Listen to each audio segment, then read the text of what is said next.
Bienvenidos a Deja Vu, el podcast donde revisamos la coyuntura política con el espejo retrovisor de la historia colombiana.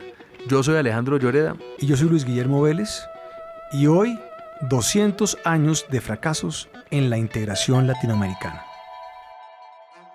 Es una idea grandiosa pretender formar de todo el nuevo mundo en una sola nación, con un solo vínculo que ligue sus partes entre sí y con el todo, ya que tiene su origen una lengua, unas costumbres y una religión. Debería por consiguiente tener un solo gobierno que confederase los diferentes estados y que hayan de formarse. Qué bello sería que el Istmo de Panamá fuese para nosotros lo que el de Corinto para los griegos. Alejandro, este es Simón Bolívar el Libertador desde Jamaica en 1815, planteando por primera vez tal vez el concepto de la Unión Latinoamericana. Pero ese, Luis Guillermo, es un concepto que no ha muerto, porque le tengo otro pronunciamiento del 9 de noviembre de 2025.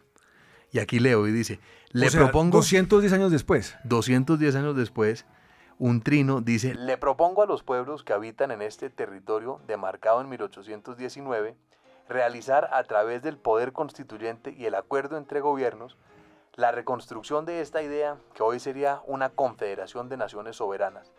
La idea de Bolívar de una gran Colombia, con parlamento común y presidencia colegiada como lo hace la Unión Europea.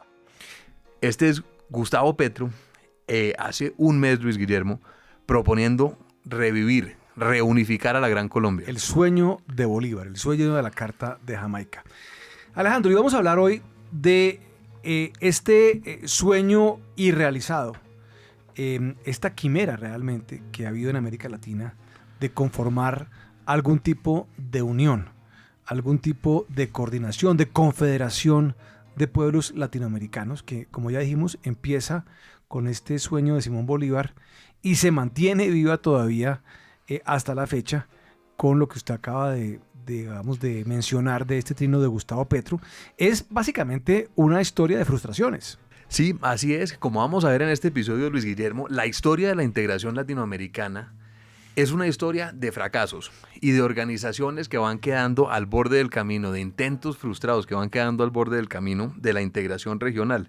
Porque desde que se crea la Gran Colombia, que se crea en 1819 en el Congreso de Angostura, hasta el día de hoy, 2 siglos después, usted puede ver que la historia de la integración regional no se ha logrado consolidar. Alejandro, ¿hay alguna letra del alfabeto que no se haya utilizado en la conformación de siglas de algún tipo de organización de estas durante 200 años?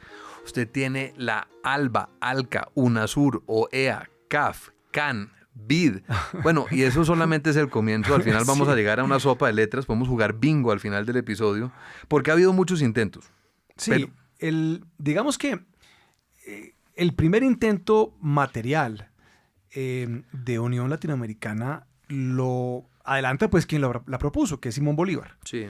Simón Bolívar, desde muy pronto en el proceso de independencia, 1819, en Angostura, plantea la unión de Venezuela y de la Nueva Granada. Colombia como tal propiamente no existía en ese momento, viene a existir pronto después, pero este primer intento es la idea, digamos, bolivariana de ir sumando componentes a esta gran confederación hispanoamericana, tal vez.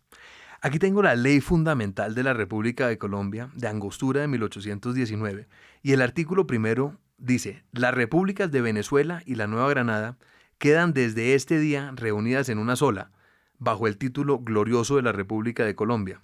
Y en su artículo segundo dice: su territorio será el que comprendían la antigua Capitanía General de Venezuela y el Virreinato de la Nueva Granada. Claro. Y esto ya, Alejandro, era problemático. Porque es que recordemos que si bien había virreinatos, el Virreinato de la Nueva Granada es un virreinato que es, digamos, de los últimos que se crean. Se crea a mediados del siglo XVIII. El de Perú y el de México venía desde el siglo XVI. Y este virreinato, que se crea burocráticamente por parte de los Borbones para organizarse un poco más eficientemente en la administración, lo que hace es que une a un número muy importante de provincias. Y realmente la gente se identificaba con la provincia en la cual vivía Sí. y no tanto con una nación que no existía y tampoco con el virreinato. Cuando viene la independencia, que es una independencia de las provincias se van independizando o no independizando Sí. independientemente, viene con posterioridad este proceso de unificación Sí. forzado en algunos casos. O sea, la provincia de Pasto, por ejemplo, famosamente no quiso participar de la independencia y fue sometida por Simón Bolívar a sangre y fuego. Se va, digamos, consolidando esta unidad política, pero es a contrapelo de lo que se había dado en el pasado reciente. Siempre tenía unas dificultades muy grandes. Usted tenía la dificultad, por ejemplo, de la distancia. Si la distancia entre Caracas y Bogotá o la O entre Caracas Angostura, Caracas y Sí. Bogotá y Quito, pues imagínese. era gigantesca. Si la infraestructura es insuficiente hoy, imagínese en 1819, A caballo. a caballo, lo que se podría demorar un decreto, una carta en llegar entre Bogotá y Caracas. Usted también tenía el tema de la tradición administrativa, como reconoce la ley fundamental de Angostura, la Capitanía General de Venezuela, si bien era parte formalmente del Virreinato de la Nueva Granada, era un ente administrativo autónomo, es decir, ellos tenían línea directa con España. Usted podía ir desde Puerto Cabello directamente Bueno, a Sevilla. claro, el punto más cercano entre América y España estaba en Venezuela. Exacto, entonces no había una tradición administrativa que centralizara todo en O sea, Bogotá. le quedaba a usted más fácil irse de Caracas a Madrid, básicamente, que venir a Bogotá. Claro. Estoy exagerando un poco, pero lo cierto es que había una comunicación mucho más directa. Sí. Y, por ejemplo, en la famosa guerra a muerte que declara Simón Bolívar, él se la declara a los españoles y a los canarios. Eso le da hasta una idea de la migración canaria tan importante que había en la Capitanía de Venezuela. Y a los opositores del gobierno Petro, Luis Guillermo, no se lo olvide, por favor. También. Esos también están declarados en guerra a muerte. Y cuando usted tiene también, a medida que avanza la independencia, comienzan a aflorar tensiones entre venezolanos y granadinos. Y gran parte de la oficialidad, gran parte de los generales del Ejército Libertador era venezolano. Los granadinos, pues encabezados por Santander, hacían parte también del ente administrativo en Bogotá, y usted comienza a ver tensiones muy rápidamente a mediados de la década del 20 entre granadinos y venezolanos. Uno podría decir, Alejandro, que la idea de la Gran Colombia es un capricho del Libertador, es un capricho de Bolívar. Es un sueño, sí. Es un sueño, pero digamos, él lo impone, y claro, lo impone pues con su inmensísima autoridad. Sí. Moral, pero también autoridad pues de fuerza. Sí. Lo impone, pero esto es una camisa de fuerza, sobre todo en Venezuela, más que en Ecuador, en Venezuela. Y muy prontamente en Venezuela empiezan a cabecear, como dirían hoy en día, con esta idea. No es que les guste mucho. Eso es verdad. Y en 1826 suceden dos cosas. Por un lado, Bolívar convoca a lo que se va a llamar el Congreso Anfictiónico en Panamá, en el Istmo de Panamá. ¿El Congreso qué? El Congreso Anfictiónico. ¿Y eso qué significa? Y como usted sabe, Luis Guillermo, esto hace referencia a una liga griega, una liga de las ciudades de la Grecia clásica. Es un nombre bastante rebuscado. Pero el Congreso Anfictiónico que convoca Bolívar en Panamá era un congreso, es el primer intento fracasado, es la primera cumbre fracasada de integración regional, porque buscaba crear una confederación de estados americanos. Llegaron algunos países, llegaron Colombia, México, Perú y Centroamérica. Chile y Estados Unidos confirmaron, intentaron llegar. La primera ALCA. Esta fue la primera, sí. La primera ALCA, pero es decir, los resultados del Congreso fueron bastante decepcionantes para el Libertador. Algunos países no alcanzaron a llegar por las dificultades que tenía llegar a Panamá en 1826, pero tampoco había demasiado interés y había un recelo, Luis Guillermo, lo que usted menciona, a la personalidad de Bolívar. Es decir, esto estaba creado muy personalmente por Bolívar y había un temor de algunos delegados de que esto fuera a generar como una especie de poder. ¿Los Estados Unidos fueron a ese Congreso? Sí, no llegaron, confirmaron, pero llegaron tarde. Creo que uno de los enviados se murió de malaria en Cartagena. Sí. Entonces, como que eso no salió muy bien. De hecho, el Congreso fue un fracaso. Sí. Eso es la verdad. Y ese mismo año, en 1826, sucede una conspiración en Venezuela que se llama la Cociata. La Cociata es la primera, es decir, es el primer intento de separatista que hay en Venezuela. La primera fractura, uno diría, de la Gran Colombia. Exactamente. Y eso sucede porque Santander le ordena a Páez, que era en ese momento el jefe militar de Venezuela, que haga un esfuerzo, un requerimiento de reclutamiento y que le mande 50.000 hombres para sumar al ejército libertador. Páez no consigue la gente, Páez se le revela a Santander, a lo que le había llegado, la orden que le había llegado de Bogotá, y Santander lo llama a juicio a Bogotá. Y Páez no llega. No, pues no, ni tonto ni perezoso. Es decir, Páez no se iba a venir a Bogotá a terminar fusilado por Santander. Sí, encarcelado, fusilado.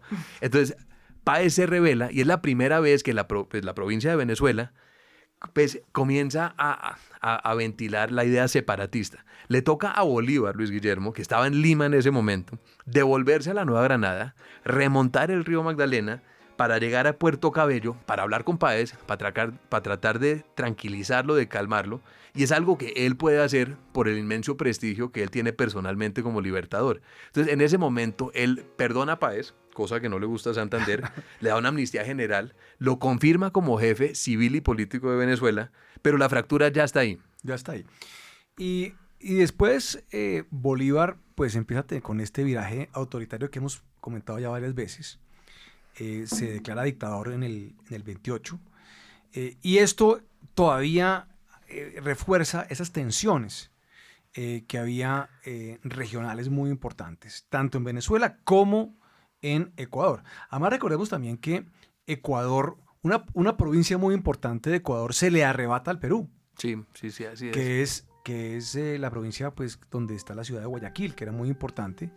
El Libertador nuevamente, por su fuerza de carácter y por su posición militar, logra integrar esa provincia a lo que vendría a ser la República de Ecuador después. Y integra todo esto, pero ya para el 28 las fracturas son casi que irremediables. Y el Libertador gasta sus últimos años de vida intentando mantener la Gran Colombia unida, pero se está descosiendo por todas las costuras. La Convención de Ocaña fracasa en 1828. Esto es en julio del 28. En agosto, Bolívar declara la dictadura y muy rápidamente esto genera una reacción. Una de las reacciones es la conspiración septembrina que sucede en septiembre del 28 para asesinar al Libertador. Claro, y lo que queda de vida del Libertador pues es, como decíamos, un esfuerzo frustrado para mantener pues esta república unitaria junta. El Libertador decide irse, o sea, claudica, y dice, si mi muerte contribuye a que cesen los partidos, yo bajaré tranquilo a la tumba. Y un poco lo que estaba diciendo ahí es, si mi muerte, mi ausencia, contribuye a que eso se mantenga junto, pues qué bueno. Pero eso no pasa.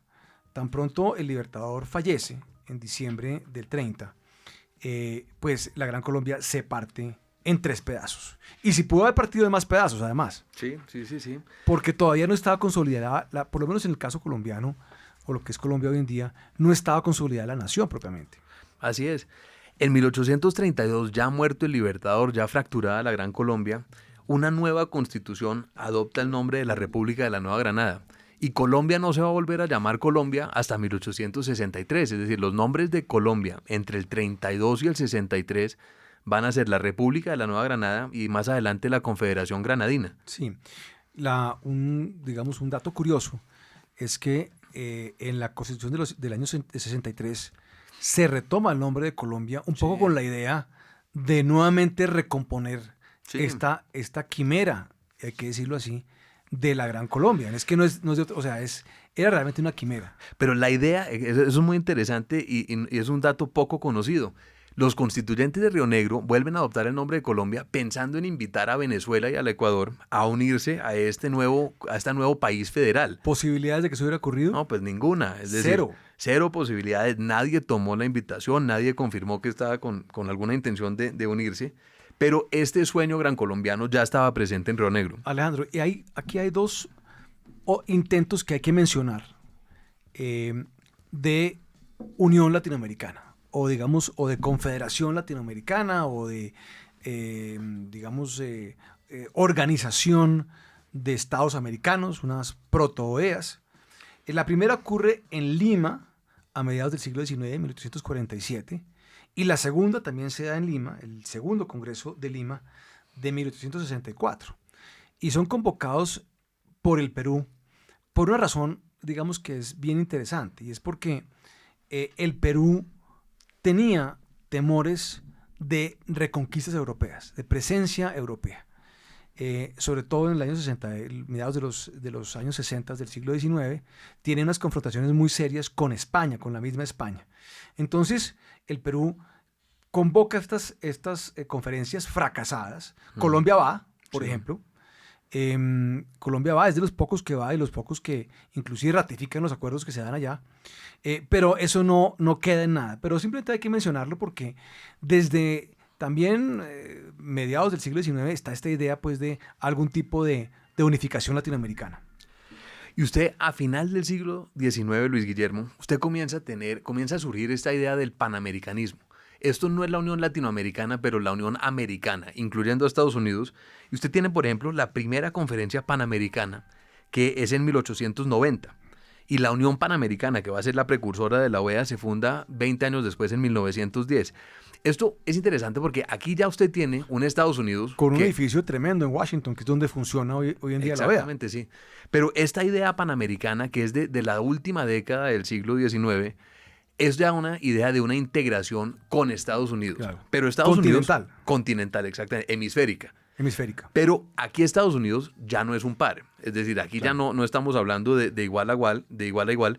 Ya para el final del siglo XIX... O sea, no es primos interpares, es primos y después pares. Sí, primos. Es decir, porque usted ya tiene un Estados Unidos que es una potencia continental que a finales del siglo va a derrotar a España en la guerra hispanoamericana, cuando Estados Unidos derrota a España y la arrebata a Puerto Rico, Cuba y las Filipinas. Sí. Parte de estos fracasos que habíamos mencionado de los congresos en Lima tenían que ver con un temor que había por parte de Estados Unidos. Y también le pasa esto al Congreso Anfictiónico, que fueran congresos que buscaran la independencia de las colonias que quedaban españolas en América, que eran básicamente Cuba y Puerto Rico. Sí. Y ese es un tema que continúa durante el siglo XIX y se vuelve muy álgido, muy central en el pensamiento, en el naciente pensamiento latinoamericano, porque uno podría decir que Latinoamérica o el concepto latinoamericano se consolida solamente hasta la segunda parte del siglo XIX, inclusive yo diría que hacia finales del siglo XIX, y se va cuajando alrededor de esta idea de liberar América o lo que queda, digamos, en América de las colonias de España. Y es que usted a final del siglo XIX comienza a ver las orejas imperiales del burro americano, porque entonces usted ya comienza a ver, además en esta época, como el ambiente intelectual de esta época, un antiamericanismo intelectual.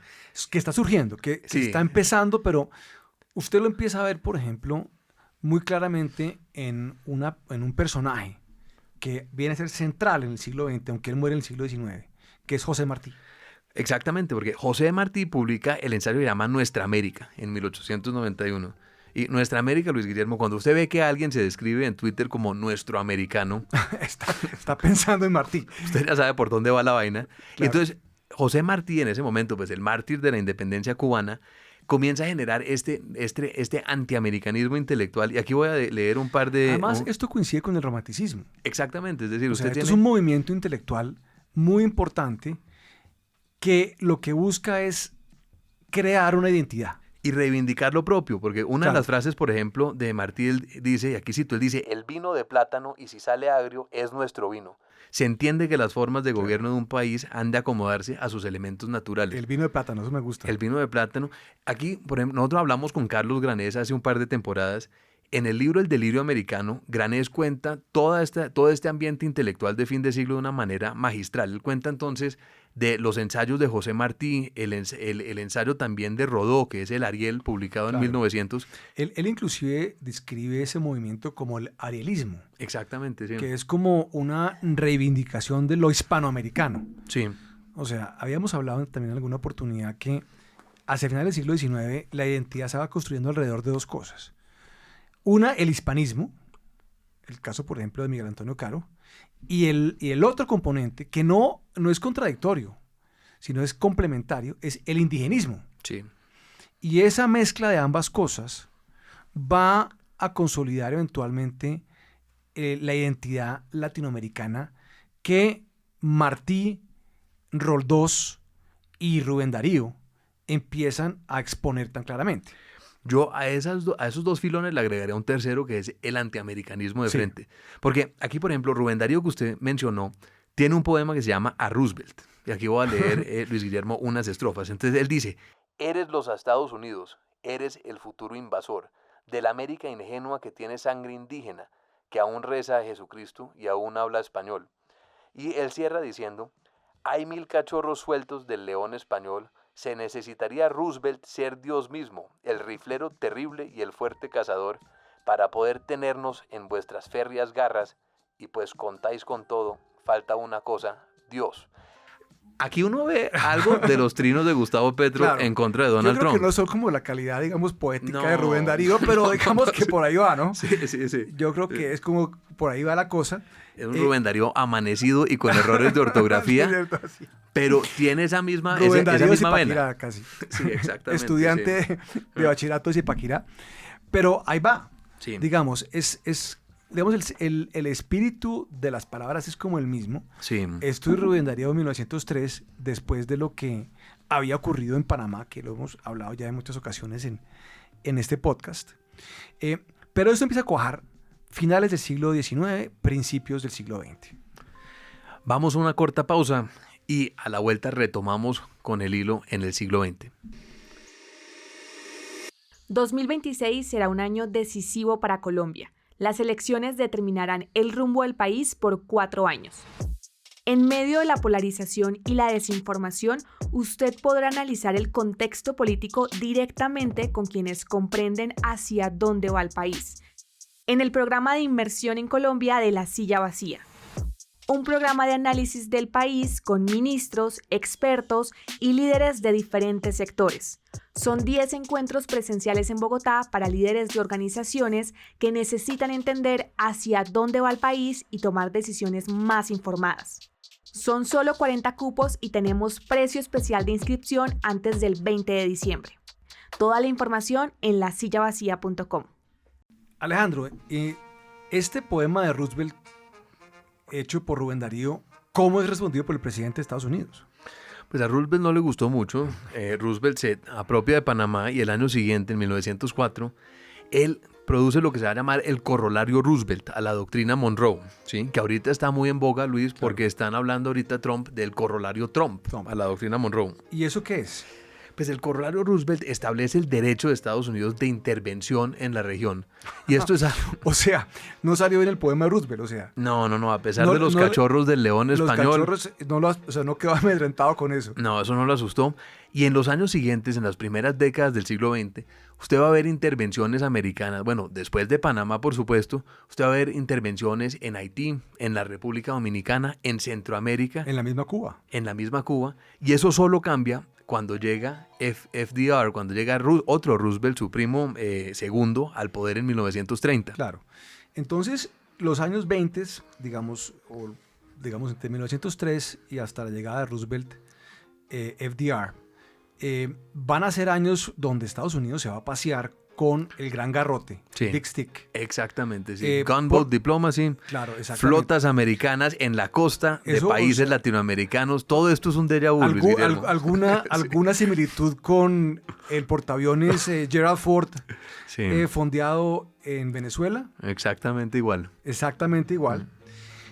Pero de todas maneras, digamos, cuando esto está ocurriendo, también hay o continúa la consolidación de esta identidad latinoamericana. Y decíamos que el indigenismo es un elemento muy importante, el hispanismo y el indigenismo. Y usted va a ver en los años 20 a el profesor Vasconcelos en México Sí, hablando de la raza cósmica. sí. Esta raza, multirraza, digamos que se ha cohesionado en el ser latinoamericano, que de alguna manera dice mal, o da a entender Vasconcelos, es una raza superior. Sí. Esta es una quinta raza. Bueno, Vasconcelos es un tipo bastante loco. Él termina después en los años 30 apoyando al nazismo. los Desde nazis. Sí. Pero sí, en este momento, es decir, culturalmente se comienza a tejer una identidad regional. Y desde el mundo artístico usted tiene los muralistas mexicanos que son muy importantes, lo que usted menciona también de la identidad pues, del indigenismo. Entonces en Perú, en Ecuador, usted tiene unos poetas como por ejemplo Santos Chocano, Claro. Leopoldo Lugones. Esto aquí también, ¿no? Carlos Granés lo describe en su Delirio Americano, que comienzan a crear una identidad latinoamericana. Sí, y esto, digamos, está ocurriendo paralelamente a los temas políticos. Sí. De todas maneras, esta idea de la Unión Panamericana está ahí. En 1910 se instala, Sí. tiene unas reuniones. En verdad no hay muchos avances materiales alrededor de todo esto. Viene después el cambio de doctrina en Estados Unidos. Pasamos de la doctrina del gran garrote, el Big Stick, a la del buen vecino. Y eso implica cierta autonomía por parte de Latinoamérica y una actitud mucho más benevolente de Estados Unidos frente al continente, que va a continuar durante la Segunda Guerra Mundial. Pero después de la Segunda Guerra Mundial va a venir otra vuelta de tuerca, porque prontamente va a iniciarse la Guerra Fría. Usted tiene al mismo tiempo, Luis Guillermo, en abril de 1948, la Conferencia Panamericana que va a dar nacimiento a la OEA. Esto es en abril del 48 y esta es la que sucede al mismo tiempo que el Bogotazo. Exactamente, y acaba ocurriendo, celebrándose en el Gimnasio Moderno. Sí, El Gimnasio Moderno es la sede fundacional de la OEA. Y esta es una organización donde Estados Unidos va a jugar un papel clave. Es una organización regional, hemisférica. Sí. Están bienvenidos todos los países del hemisferio y busca básicamente defender una serie de principios políticos que están alineados con Estados Unidos. O sea, democracia liberal, por ejemplo, mercado. Yo no diría que en ese momento libre mercado, eso todavía no estaba como en los planes, pero sí una economía de mercado. Y también tiene, pues obviamente, este elemento cultural que es tan importante en el tema latinoamericano. Y esta organización empieza con mucha fuerza porque además Estados Unidos le da un tinte anticomunista de entrada. Y aquí Alberto Lleras va a ser fundamental en la OEA por dos razones. Por un lado, es el primer secretario general de la OEA, Luis, y él va a estar en Washington del 48 al 54. Pero por otro lado, cuando Lleras vuelve al país y es el primer presidente del Frente Nacional, Lleras junto con Kennedy van a ser elementales o fundamentales para expulsar a Cuba de la OEA en 1962. Y en este momento es el momento en que la OEA, la integración regional, adquiere un tinte anticomunista. Sí, así es. Pero un poquito antes de eso, también hay que mencionar otra de los componentes de la sopa de letras. Tenemos la OEA, tenemos la CEPAL, la Comisión Económica para América Latina y el Caribe, que es del 48. Y es una organización que surge, es de Naciones Unidas. Sí. Y tiene su sede en Chile. Sí. Y busca generar políticas públicas de economía para fomentar el desarrollo de la región. Así es. Y para sumarle otros elementos a la sopa de letras, usted tiene entonces como parte del sistema interamericano que se crea con la OEA, usted tiene la fundación del BID, la banca multilateral, el Banco Interamericano de Desarrollo, en 1959. Y bueno, la OEA y el sistema interamericano no están compuestos solamente por la integración política. Usted tiene también la Comisión y la Corte de Derechos Humanos, Claro. que hacen parte del sistema interamericano, y un tratado que es anterior a estos, que es el TIAR, el Tratado Interamericano de Asistencia Recíproca. Y este es el tratado que dice que un país, un ataque... ¿Eso es la OTAS? No, ahorita vamos a llegar A la OTAS. a la OTAN, pero el TIAR es un ataque, básicamente es un tratado de asistencia recíproca donde dice que un ataque contra un país es un ataque contra todos. Claro. Pero usted se da uno cuenta aquí, Alejandro, que es Estados Unidos el que va tejiendo Sí. esto. O sea, esto no es una iniciativa latinoamericana. Ahora, los latinoamericanos participamos Sí. activamente de esto. Yo creo que había mucho apoyo político en algunos de los países, por lo menos. Colombia claramente se montaba en todo ese tipo de iniciativas, como siempre lo ha hecho. Pero es Estados Unidos el que va tejiendo esta red de organizaciones. Por ejemplo, cuando los soviéticos ponen misiles nucleares en Cuba, Kennedy es muy vehemente en que no puede actuar si no tiene un apoyo directo y específico de la OEA. Exactamente, sí. Entonces Estados Unidos es muy clave en la confección en esta época, en la época de la posguerra, y eso va a durar hasta los 2000, en la confección de todas estas organizaciones latinoamericanas. Pues Estados Unidos es fundamental en el sistema interamericano. Y eso es algo que algunos países de la región resienten.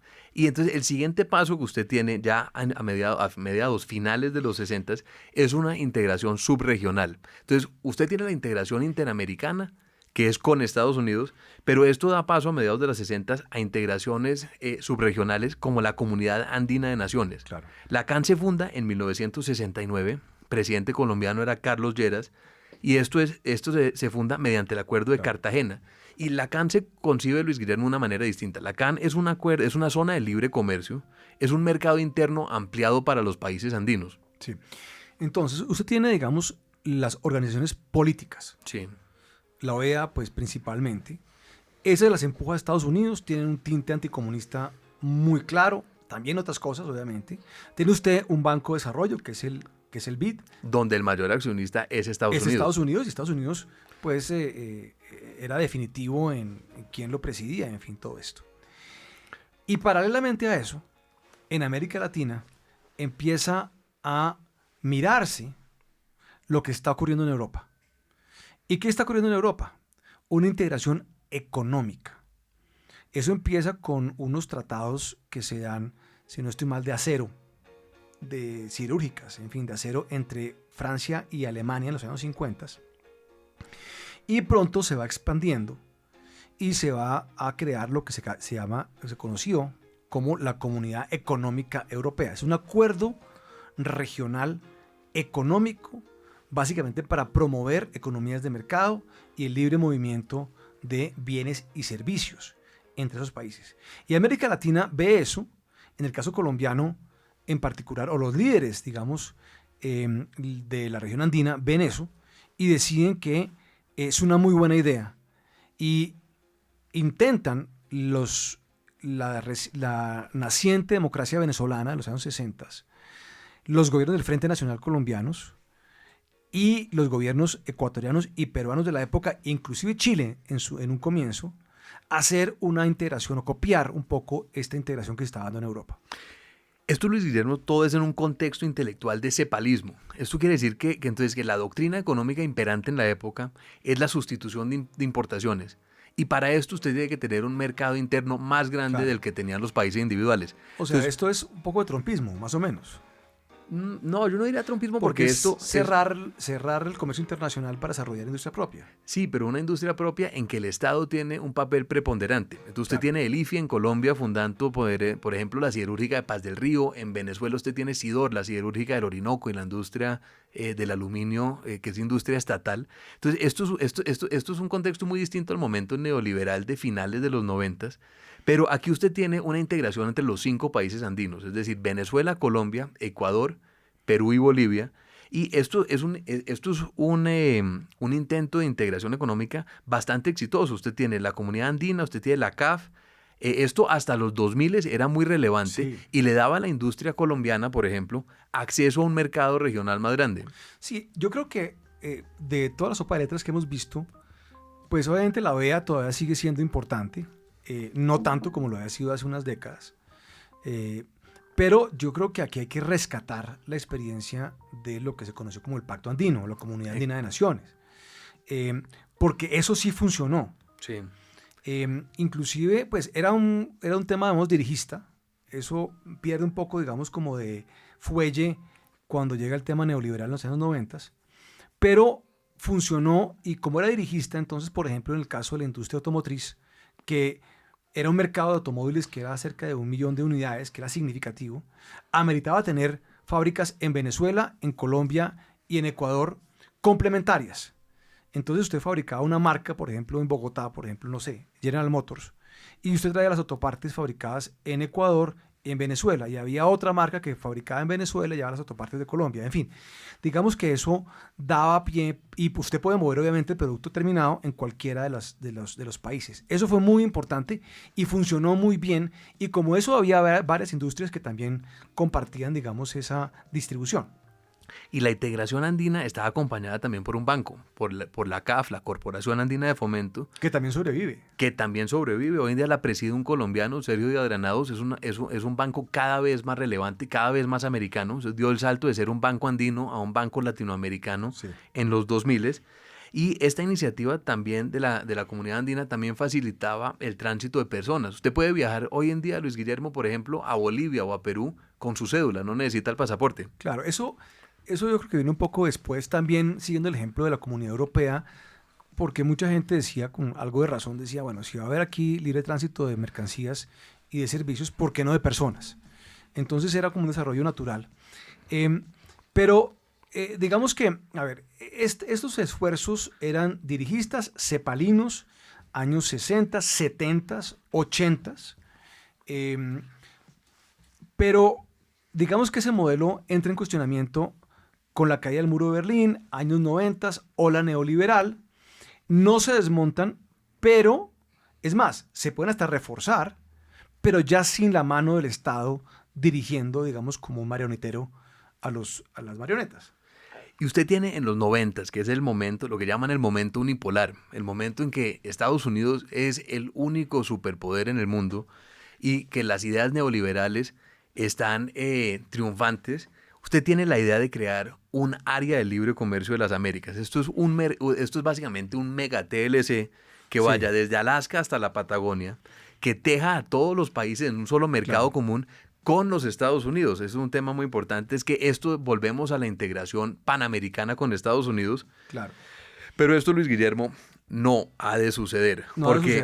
Pero Alejandro, antecitos de eso, yo creo que hay un precedente importante, y es que México, en el gobierno de Salinas de Gortari, importante, sí, decide dar un viraje. Y un país que había sido muy importante en toda esta idea del panamericanismo y también del hispanismo, latinoamericanismo, como México.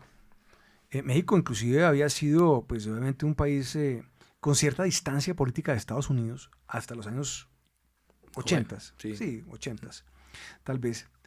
Decide con Salinas que en cierta medida le va a dar la espalda a América Latina. Y va a decir, yo no soy parte de América Latina, yo soy parte de Norteamérica. Sí. Y entonces se voltea y dice, aquí hay una unión hemisférica del norte del hemisferio, de la cual formamos parte Canadá, Estados Unidos y México. Sí. Y decide integrarse con Estados Unidos. Y esto es un salto muy importante. Y se da y se firma el NAFTA, el famoso NAFTA, que ha sido reformado ya varias veces, que integra a Norteamérica, el North American Free Trade Agreement. Y esto es un modelo, esto es tal vez desde el año 93, 94. Y eso es un modelo para el resto de América Latina de lo que toca hacer. Y muchos países dicen, ¿saben qué?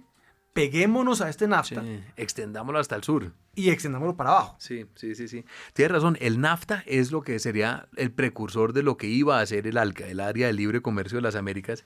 Pero algo pasa, Luis Guillermo, a comienzos del siglo XXI. Y esta es la ola roja. Esto es cuando comienzan a llegar los gobiernos de izquierda a América Latina. Entonces llega Chávez a Venezuela, usted tiene Correa en Ecuador, los Kirchner en Argentina, Lula en Brasil. Y usted tiene entonces en Mar del Plata, en el 2005, una cumbre, la cumbre que iba a ser la cumbre de las Américas. Esto era el movimiento, el ALCA siempre era impulsado de la mano del movimiento de las cumbres de las Américas, que comenzó en los 90. Pero entonces, en ese momento, ya el contexto político del continente había cambiado. Y aquí hay un precedente importante. O sea, el concepto de la globalización, o sea, de un solo mercado mundial, o sea, globalizado. Reducir aranceles, promover el comercio, el libre eso comercio. Era un sueño de ese Estados Unidos hegemónico de los 90. Sí. Y se impulsa muy fuertemente. Era realmente un tema, digamos, de un concepto hegemónico. Que hoy suena, hoy viendo los aranceles de Trump, ese sueño americano de un área de libre comercio suena tan lejano como la doctrina Monroe. Monroe, claro. Pero en ese momento, eso se buscaba. Y como se estaba buscando, como se estaba logrando eso, era a través de lo que se ha conocido como el GATT, que era un acuerdo de tarifas, de aranceles y de comercio, y eso se convirtió en la Organización Mundial del Comercio. Y se admitió a la China, por ejemplo, y eso buscaba extenderse cada vez más y más y más. La primera fractura que se da en eso se da en una reunión que se convoca en Seattle en el año 99, que es un fracaso. Sí. Es un fracaso porque hay manifestaciones masivas en las calles. Eso es cuando el movimiento antiglobalización comienza a surgir. A surgir, exactamente. Y en el caso latinoamericano, el ALCA termina definitivamente sepultado en Mar del Plata en el año 2005, cuando Hugo Chávez da un discurso famoso. Una pala de enterrador, porque aquí en Mar del Plata está la tumba del ALCA. Vamos a decirlo. ALCA, ALCA, al carajo. ALCA, ALCA, al carajo. Alejandro, pero antes de avanzar más en el tema de la integración política y económica, que va a tener todavía más elementos de aquí para adelante, a mí me gustaría volver a un poco sobre el tema cultural. Porque esta idea que para nosotros ahora es muy clara y muy central, que es la idea latinoamericana o del latinoamericanismo, es algo que como decíamos, se empieza a consolidar a principios del siglo XX, pero tiene un empujón muy grande en los años 60 y 70.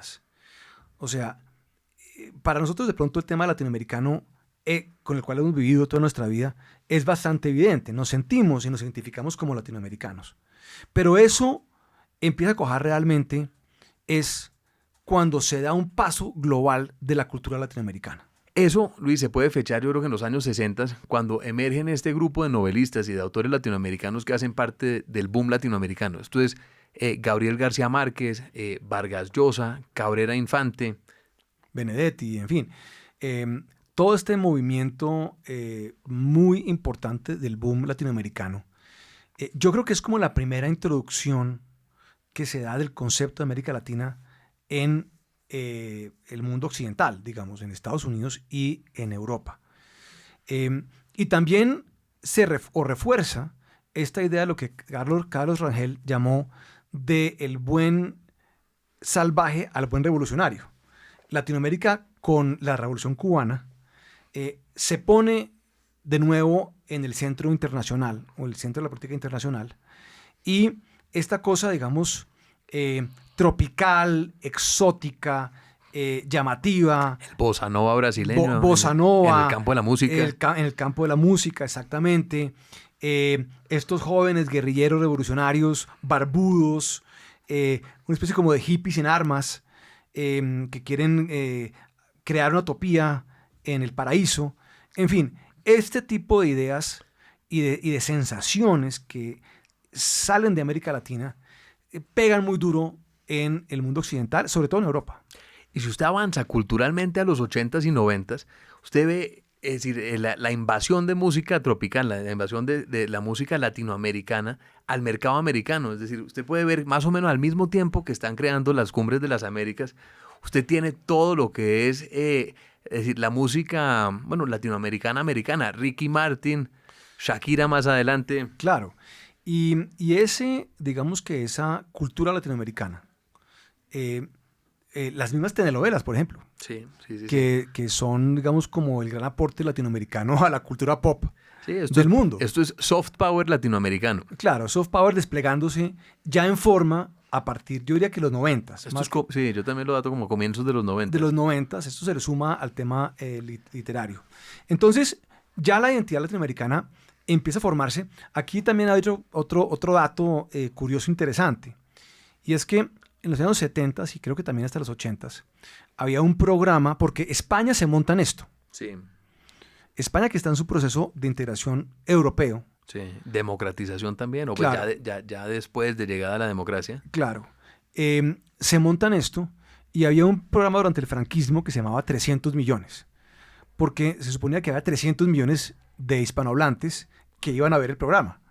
Y entonces lo producía TVE y lo distribuía en América Latina, y se veía, era un programa de variedades, música y ese tipo de cosas. Pero también España empieza a montarse en esto, y ya no es Hispanoamérica, Latinoamérica, sino también Iberoamérica. Claro, este es el movimiento de las cumbres iberoamericanas, que también arrancan en los 90 al mismo tiempo que las cumbres de las Américas, y estas básicamente es América Latina más Portugal y España. Y esto también es una manera de Latinoamérica de sumarse a lo que consideraba era una potencia creciente, que era la Unión Europea. Entonces, España también, digamos que se apalancaba un poco en sus excolonias, sí, para poder tener más peso específico en Europa, y los latinoamericanos en España para poder tener por lo menos un pie, un dedo gordo, si uno quiere, en Europa. Pero Alejandro, digamos que todo esto tiene un boom en los 90s, sí. Y se va agotando. Y como usted acaba de decir, llega el señor Hugo Chávez y compañía. Llega la ola roja a comienzos de este siglo, y en ese momento los gobiernos de izquierda que llegan al poder en la misma ola comienzan a buscar una integración ya ideológica. Dice un momentico, aquí la OEA con Estados Unidos es un organismo dominado por Estados Unidos, excluye a Cuba, tenemos que tener nuestros propios organismos internacionales que no estén bajo la tutela de Estados Unidos. Y ahí nace, pues nacen 3 organizaciones que son como muñecas chinas. Usted tiene en el centro, más rojito, sí, como decía Chávez, el ALBA, la Alianza Bolivariana de los Pueblos. Entonces, el ALBA es... Cuando usted le mete la palabra a los pueblos en plural, ya sí, sabemos en dónde estamos. ALBA es Venezuela, Bolivia, Ecuador, Nicaragua. Este es el core duro del chavismo o del socialismo del siglo XXI. Usted lo amplía un poco más y usted tiene la UNASUR. La UNASUR es la Unión de Naciones Suramericanas. Esto es todas las naciones de Sudamérica. Un saludo al presidente Samper. Un saludo a Néstor Kirchner, donde quiera que esté, al presidente Samper. Esto es algo que suena ideológicamente neutro, pero muy rápidamente adquiere unos tintes ideológicos por los personajes que usted menciona. Es decir, quienes van a ser los secretarios generales de la UNASUR van a ser Kirchner y Samper. Hoy en día, Luis Guillermo, como dato curioso, la UNASUR está acéfala.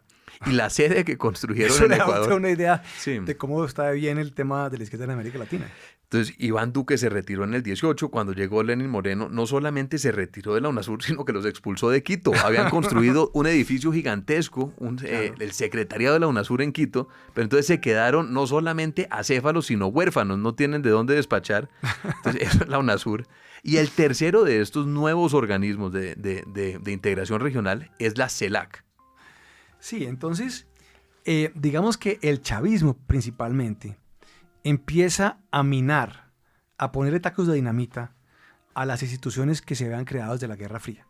El chavismo se retira de la OEA y de la Comunidad Andina de Naciones. Y del sistema latinoamericano. Exactamente. Completamente.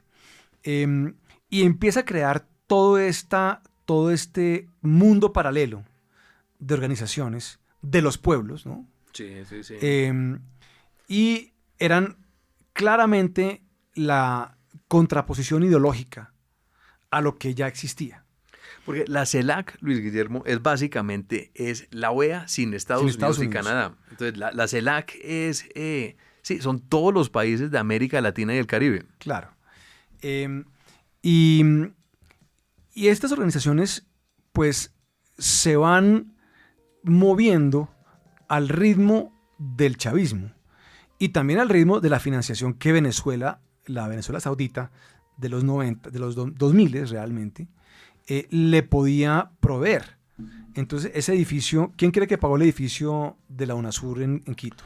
No, seguramente Venezuela. Venezuela, probablemente. Y todo ese andamiaje era financiado, digamos, por el petróleo venezolano. Cuando se acaba ese chorro de dinero y Chávez fallece y el régimen se desprestigia, eso todo queda ahí como al lado. Y son lo que usted ha llamado organizaciones zombies. Sí, porque Es decir, están muertas en vida. Entonces, una organización internacional, Luis Guillermo, nunca muere. Es decir, matar una organización internacional es más difícil que matar un vampiro. Usted necesita dientes de ajo, una cruz de plata. Y aún así, yo no creo que usted lo logre, porque ¿Usted cree que, digamos, por ejemplo, la CELAC, UNASUR, ¿cuál es más? Aquí hay una organización centroamericana, la ODECA. Entonces, mire, hay una, por ejemplo, que se llama la CELA, que no es la CELA, que se llama el Sistema Económico Latinoamericano y del Caribe. Sí. Eso en algún lugar del mundo. La LALC. La LALC es otra. La OTCA es la Organización del Tratado de Cooperación Amazónico. Alejandro, cada una de esas organizaciones tiene un secretario general. Un secretario general que tiene... Una oficina. Una oficina, un secretariado. Un secretariado tiene chofer. Sí. Los choferes, hay directores. Estatus diplomático, pasaporte diplomático. Claro, convoca cumbres regionales, locales, y esto, pues obviamente tiene una burocracia que no se va a dejar acabar tan fácil. En algunos casos incluso hay un parlamento. ¿Usted sabe que en la Caracas, como con calle 70, está el Parlamento Andino? Sí sé, pero digamos que, además es un edificio muy feo.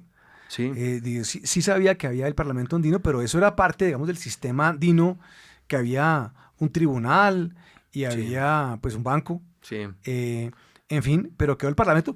Pero además le digo una cosa, con seguridad que hay parlamentarios todavía devengando dietas que llaman. Pero, ¿usted cree que eso funciona pues sin que alguien le paguen? No, nadie trabaja gratis. Entonces, todas estas organizaciones que estamos hablando, que hacen parte de este cementerio de organizaciones internacionales, todas están todavía pues vivas en el sentido que tienen un staff, tienen un presupuesto, los países tienen que contribuir a ese presupuesto, tienen cumbres. Claro. Luis Guillermo, un presidente latinoamericano, si va a todas las cumbres de todos los organismos internacionales, no tiene un día para trabajar. No, en absoluto. Tiene que pasársela viajando de un lado para otro.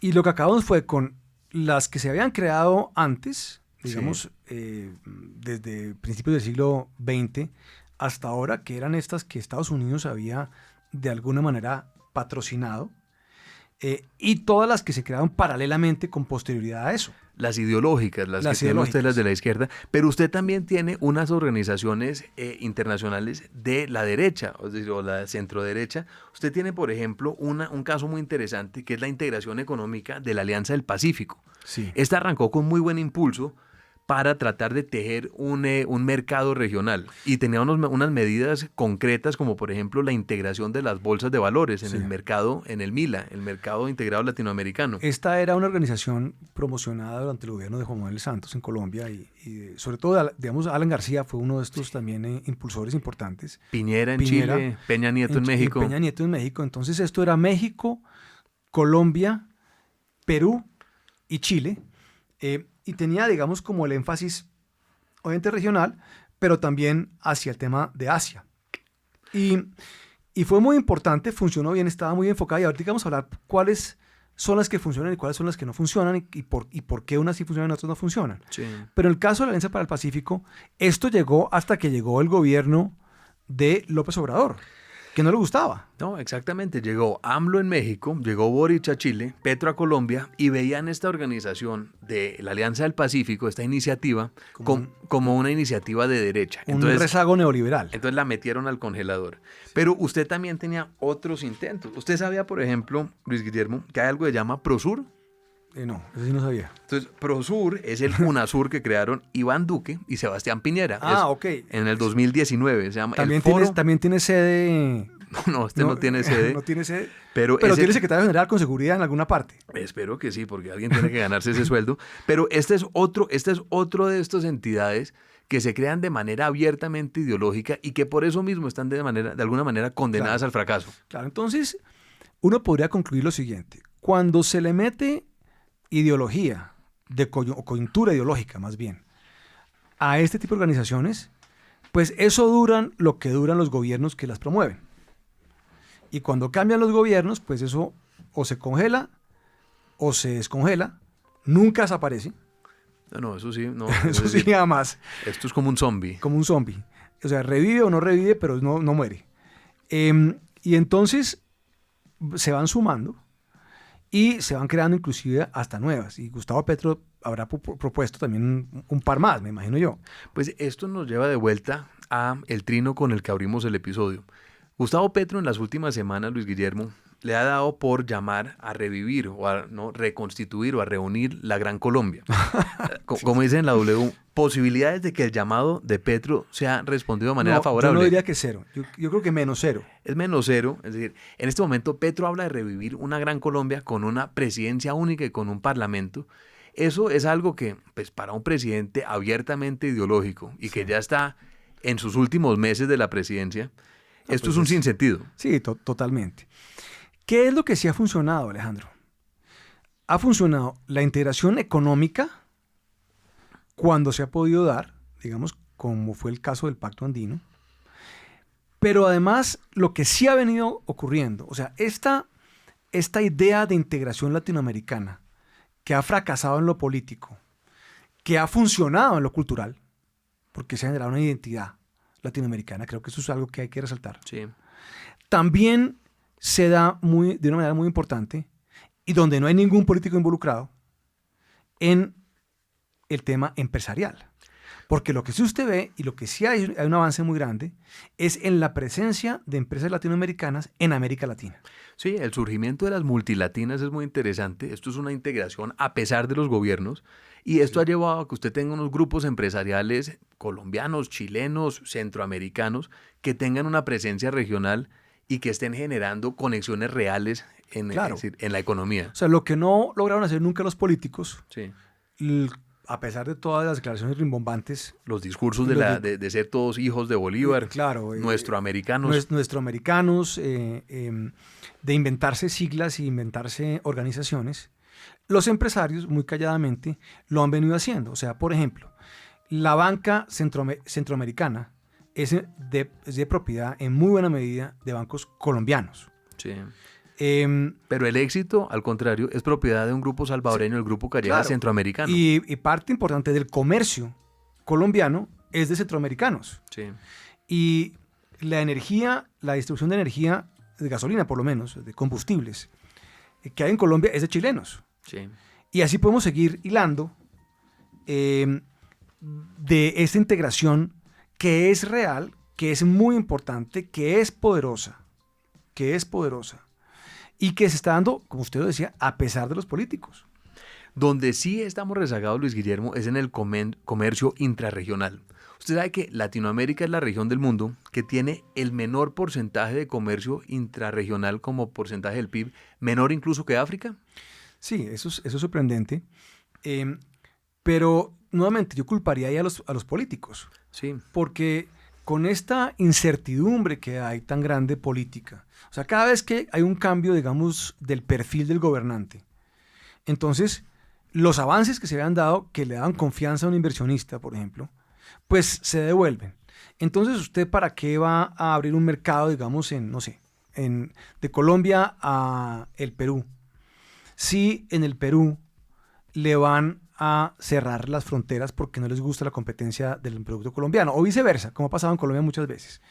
Entonces creo que ahí hay un tema en donde usted ve, yo no diría que luces y sombras, sino más bien muchas sombras y algunas pequeñas luces. Sí, sombras y huecos negros, diría yo. Pues Luis Guillermo, este ha sido un recorrido desde el Libertador, desde el Congreso de Angostura, desde la Carta de Jamaica, hasta el día de hoy. Para los oyentes, muchas gracias por acompañarnos en esta temporada. Este es nuestro último episodio del año. Y bueno, les deseamos una feliz Navidad, un próspero año nuevo y nos veremos en ¿qué viene a ser esto? 8ª o 9ª temporada de Déjà Vu. Aquí nos dice Fernando que la 7ª temporada de Déjà Vu, ya me estaba adelantando, pero nos veremos el año entrante con nuevos temas y con nuevas polémicas. Muchas gracias. Déjà Vu es un producto de La Silla Podcast. Grabado en los estudios de La Silla Vacía. Escrito y dirigido por Luis Guillermo Vélez y Alejandro Lloreda. Producido y mezclado por Fernando Cruz y la coordinación de Tatiana Duque. Cada 15 días, un nuevo episodio en su plataforma preferida. Gracias por escuchar.